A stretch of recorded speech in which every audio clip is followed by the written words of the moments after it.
Hello guys, what's up? I hope that you all are safe at your place. So once again, welcome back to my YouTube channel Tutorials with Rashi. In this video tutorial, I will be covering the topic that is performance appraisal. Also, some of the topics of performance appraisal are discussed in my previous video tutorial. If you haven't checked out the video, then I will be linking the video in my description box so that you can visit the video and check out, so that you can connect with the topics that I will be explaining you today. Also, if you are a first time visitor to my channel, do subscribe the channel, do hit the bell icon so that you can receive an update anytime I post a new video. Also, do like the video and do not forget to share it to your friends and colleagues so that they can also be benefit of the video. So the first topic for today's video tutorial will be merits and demerits of performance appraisal. So the merits of the performance appraisal includes, the very first is performance improvement, motivation, employee development, corrective decision and career planning.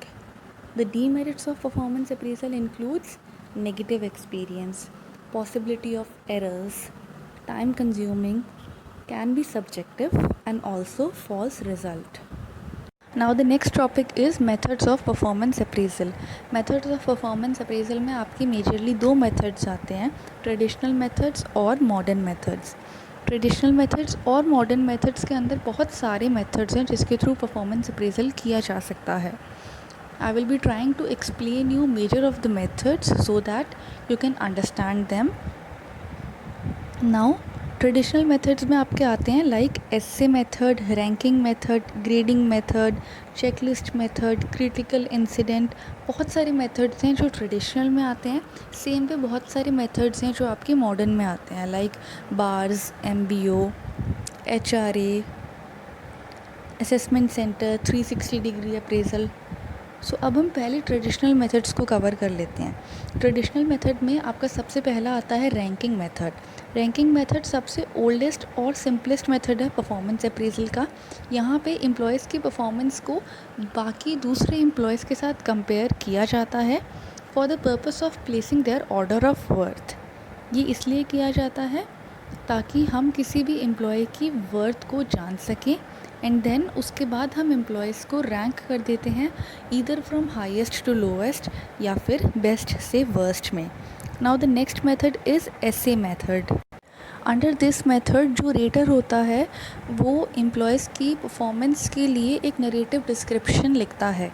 उस description में वो ये mention करता है कि उस particular employees की strength क्या है, वीकनेस क्या है, उसका पास्ट परफॉर्मेंस कैसा रहा है, उसके अंदर क्या क्या एबिलिटीज़ हैं और क्या क्या चीज़ें करनी चाहिए जिससे कि उसकी परफॉर्मेंस एनहांस हो. The next is grading method. इस मेथड में हम किसी भी परफॉर्मेंस को अप्रेजल देने के लिए कुछ कैटेगरीज़ में ग्रेड्स बनाते हैं. सपोज़ हमने जो ग्रेड्स बनाए वो हैं हमारे आउटस्टैंडिंग, सेटिस्फैक्ट्री, अनसेटिस्फैक्ट्री. ऐसे ही हम कोई और कैटेगरी के ग्रेड्स भी बना देते हैं. देन उसके बाद एम्प्लॉय को उसकी परफॉर्मेंस के बेसिस पे ग्रेड्स दिए जाते हैं. The next method is forced choice method. Forced choice method एक ऐसा मेथड है जहाँ पे हम एक series of group of statements को प्रिपेयर करते हैं जिसको कि एक रेटर प्रॉपरली इवैल्यूएट करता है. अब ये स्टेटमेंट्स दोनों हो सकते हैं, पॉजिटिव एंड नेगेटिव. देन उन स्टेटमेंट्स को कंसीडर करते हुए रेटर रेट करता है कि ये स्टेटमेंट सही है या फिर नहीं है. The next is forced distribution method. ये मेथड हम मेजरली तब यूज़ करते हैं जब हमारे पास बहुत सारे लोगों का परफॉर्मेंस अप्रेजल करना होता है. इस मेथड्स का सबसे मेन जो बेनिफिट मिलता है वो ये है कि ये बायसनेस को रिड्यूस करता है. Now the next method is checklist method. Checklist method किस लिए यूज़ होता है कि जो भी रेटर है हमारा, जो परफॉर्मेंस अप्रेजल कर रहा है, उसके बर्डन को कम करने के लिए यहाँ पे कुछ सीरीज़ ऑफ स्टेटमेंट्स को हम प्रिपेयर करते हैं एंड देन वो एक क्वेश्चंस होते हैं, series of statements, and then उनके आंसर्स की फॉर्म में हम येस या नो लिख देते हैं। एंड देन जो रेटर होता है वो देखता है कि इस स्टेटमेंट के अकॉर्डिंग इसका आंसर येस होना चाहिए या फिर नो होना चाहिए। इस मेथड को हम चेकलिस्ट मेथड कहते हैं। Now the next is confidential report. Confidential report method basically तब यूज़ किया जाता है जब हम सपोज़ जो गवर्नमेंट एम्प्लॉयज़ हैं उनको परफॉर्मेंस अप्रेजल कर रहे हों। यहाँ पे बेसिकली एक स्ट्रक्चर्ड फॉर्मेट प्रिपेयर किया जाता है ताकि हम एम्प्लॉयज़ की कुछ डिटेल्स को हम विड्रॉ कर पाएँ, लाइक उसकी strength, weakness and everything. The next method is graphing rating scale method. Then comes your critical incident method. Then comes the field review method. So ये भी कुछ मेथड्स हैं जो कि ट्रेडिशनल मेथड्स कहलाए जाते हैं परफॉर्मेंस अप्रेजल को करते टाइम। नाउ हम डिस्कस करेंगे मॉडर्न मेथड्स को। अब मॉडर्न मेथड्स में आपके 5 हैं। सबसे पहले हम डिस्कस करेंगे MBO या फिर इसे हम कहते हैं management by objective. Management by objective एक ऐसा मॉडर्न मेथड है जहाँ पे एम्प्लॉयज़ और एम्प्लॉयर्स दोनों एक पर्टिकुलर जगह पे कंबाइनली आते हैं जहाँ पे वो अपने कॉमन ऑब्जेक्टिव्स को सेट करते हैं एंड देन उस ऑब्जेक्टिव्स के अंदर अपनी रिस्पॉन्सिबिलिटीज़ डिफ़ाइन करते हैं एंड देन उसके बाद उन रिस्पॉन्सिबिलिटीज़ के बेसिस पे वो उन ऑब्जेक्टिव्स को फुलफ़िल करने के लिए वर्क करते हैं। Now the next is behaviourally anchored rating scale.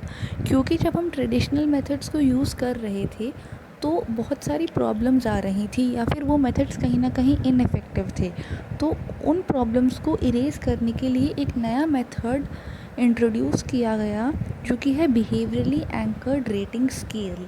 Behaviourally anchored rating scale bars जो होता है इसको सेट करने के लिए मेजर 5 स्टेप्स होते हैं एंड देन उन स्टेप्स की बेसिस पे हम परफॉर्मेंस अप्रेजल करते हैं।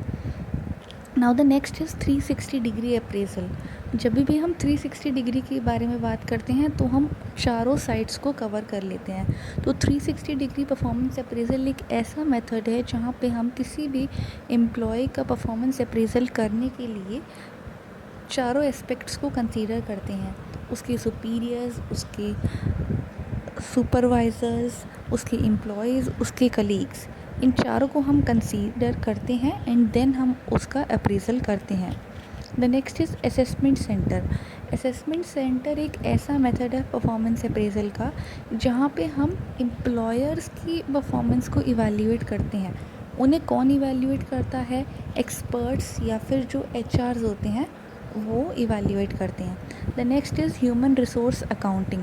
क्योंकि हर पर्सन जो एक ऑर्गेनाइजेशन में वर्क कर रहा है वो कहीं ना कहीं ऑर्गेनाइजेशन को अफेक्ट करता है फाइनेंशियली, लाइक अगर वो इफ़ेक्टिव है तो वो प्रॉफिट देगा ऑर्गेनाइजेशन को एंड वाइस वर्सा। तो इन सब को कंसीडर करते हुए हम उस एम्प्लॉय का परफॉर्मेंस अप्रेजल करते हैं। Now the next topic that we will be discussing is the process of performance appraisal. Process of performance appraisal जो है आपका ये एक 6 स्टेप्ड प्रोसेस है जिसमें कि सबसे पहला स्टेप है आपका एस्टेब्लिश द परफॉर्मेंस स्टैंडर्ड। इस स्टेप में हम क्या करते हैं, सबसे पहले परफॉर्मेंस स्टैंडर्ड्स को सेटअप कर लेते हैं जो कि हमारे लिए एक बेस की तरह काम करते हैं, जिसके बेसिस पे हम किसी भी एम्प्लॉय की परफॉर्मेंस को मेजर करेंगे, कंपेयर करेंगे या फिर जज करेंगे। The next is communicate the standards. अब एक बार जब हमने स्टैंडर्ड्स बना लिए हैं तो बहुत ज़रूरी है कि वो सारे स्टैंडर्ड्स को हम एम्प्लॉय को कम्युनिकेट करें, वो इन्फॉर्म्ड हों कि क्या क्या स्टैंडर्ड्स बनाए गए हैं जिसके बेसिस पे परफॉर्मेंस को इवैल्यूएट किया जाएगा। The next is measuring performance. अब ये जो स्टेप है प्रोसेस का, ये सबसे डिफ़िकल्ट कंसीडर किया गया है। क्यों? क्योंकि इसको हमें थ्रू आउट द ईयर करते रहना है कि परफॉर्मेंस कैसी है उस पर्टिकुलर एम्प्लॉय की। Now the next is comparing the performance. Comparing हम कैसे करेंगे?